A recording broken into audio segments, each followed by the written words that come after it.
రాష్ట్ర జేఏసీని మలుపు తిప్పినటువంటి నాయకులు, అసాధారణ విజయాలు సాధించినటువంటి జేఏసీకి నాయకులం.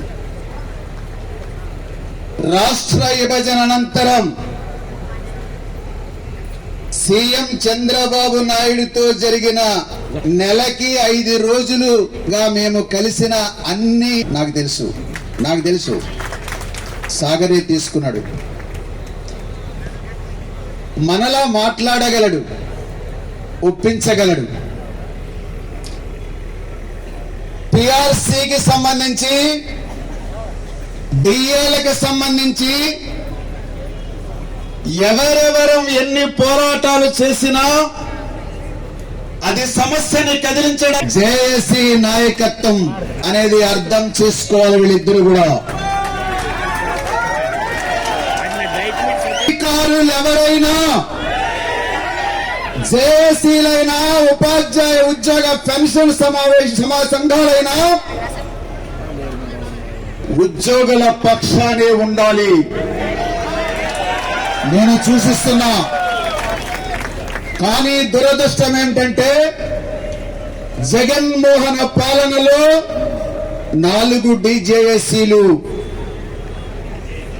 ఎందుకనో ప్రభుత్వానికి ఏ మాటలో చెప్పాలో మీరు పూరించుకోండి. అర్థమైనా?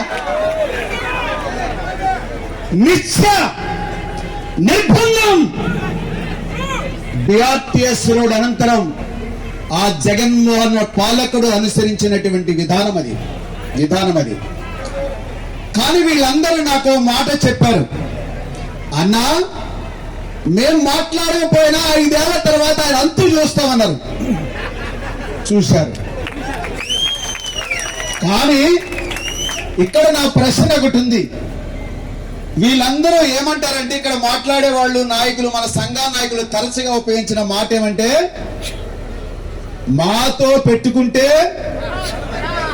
అర్థమైందా, మటాష్ అని, మాతో పెట్టుకుంటే గద్దె దించుతామని చాలా ఉత్సాహంగా ఉత్తేజంగా చెప్తారు.